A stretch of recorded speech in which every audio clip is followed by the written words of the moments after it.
नमस्कार दोस्तों, आप सभी के हेल्थ वेल्थ और हैप्पीनेस की कामना करते हुए आज मैं सेलिंग के ऊपर कुछ बातें करूंगा दोस्तों। कि बातों बातों में हंसते खेलते चुटकी बजाते हुए हम लोग कैसे पॉलिसी सेल कर सकते हैं। बस जरूरत है तो आंख और कान खुले रखने की। दोस्तों, मैं मेरी लाइफ की एक शेयरिंग करना चाहूंगा। काफी बरसों पहले की बात है। मेरे एक ज्वेलर्स क्लाइंट है, नाम है उनका सोहन लाल जी। एक बार मैं उनकी दुकान पे गया।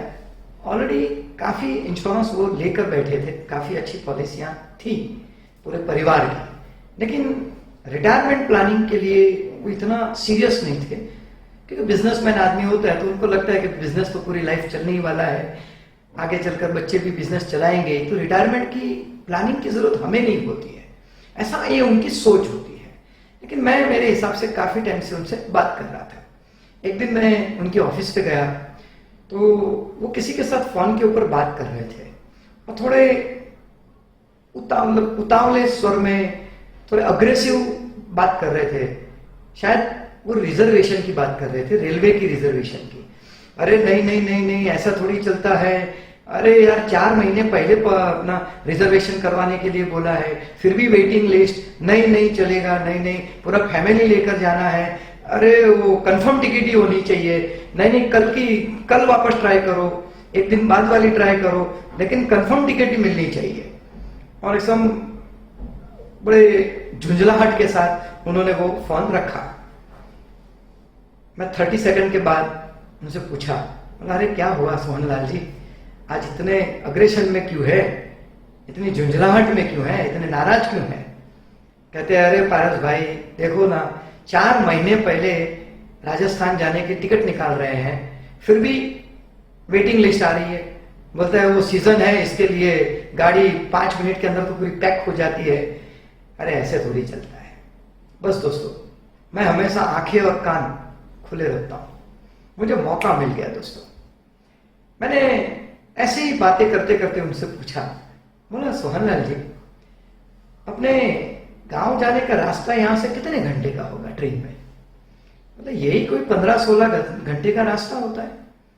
तो मैंने ऐसे ही पूछा, बोला सोहन लाल जी, अब 16 घंटे का तो सफर है, अब 16 घंटे में रिजर्वेशन हुआ तो क्या और नहीं हुआ तो क्या फर्क पड़ जाएगा?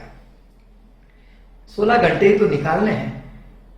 अरे अरे, कैसी बात करते हो पारस भाई, अरे पूरा परिवार लेकर जाना है, बिना रिजर्वेशन कैसे जाएंगे? अरे छुट्टियों में तो कितनी गिरदी होती है। अरे अरे, ये रिस्क नहीं ले सकते। नहीं नहीं, जाना है तो आराम से ही जाना चाहिए, रिजर्वेशन के बगैर तो जाने जैसा ही नहीं है। चाहे फिर हो सके तो फ्लाइट की टिकट निकाल लेंगे, लेकिन पहले तो रिजर्वेशन के बगैर तो पॉसिबल ही नहीं है। जाना है तो आराम से जाना चाहिए। मैंने इस बात को पकड़ लिया दोस्तों।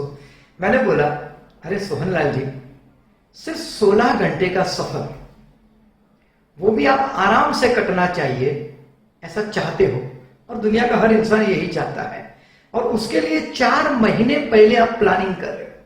4 महीने पहले।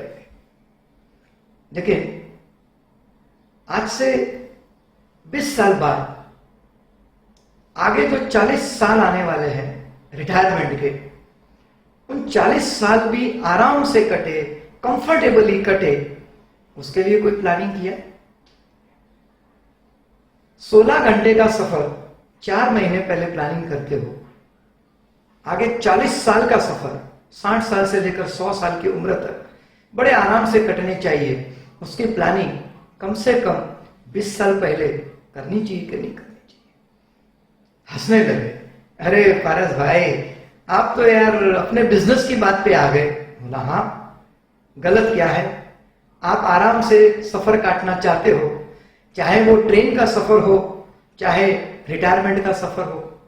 जिंदगी का सफर भी तो आराम से ही कटना चाहिए ना।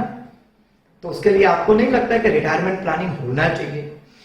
और मैं तो जब भी बात करता हूं, आपके पैसे बचाने की बातें करता हूं। मैं कौन सा खर्च करवाने वाली बातें करता हूं? मैं तो बचाने की बातें करता हूं और उसको बढ़ाने की बातें करता हूं।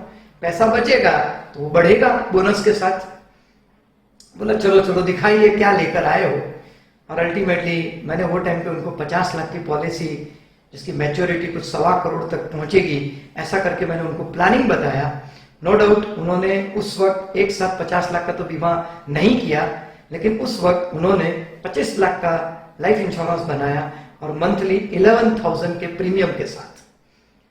तो आप समझ सकते हैं दोस्तों, सिर्फ कान और आंखें खुली रखने से बातों बातों में हंसते खेलते हम लोग कैसे बीमा बेच सकते हैं दोस्तों। सो यही चीज मैं आपसे कहना चाहता हूं कि हमेशा पहला तो लोगों से मिलते रहिए। मैं उनके पास ऐसे ही गया था सिर्फ चाय पीने के बहाने, मेरा कोई पर्पस भी नहीं था कि मैं आज पॉलिसी बेच कर आऊंगा इनको, बस ऐसे ही मिलने के लिए गया और आंखें और कान खुले रखे और मेरा पॉलिसी सेल हो गया। सो दोस्तों, आप भी इसी तरह खूब प्रोग्रेस करिए, खूब प्रगति करिए और सबके टारगेट्स अचीव हो, और आप सभी को अपनी फील्ड के टॉप स्थान पर देखना चाहता हूं। और इसी के साथ मैं अपनी बात की समाप्ति करूंगा। Thank you friends, wish you all the best, God bless you.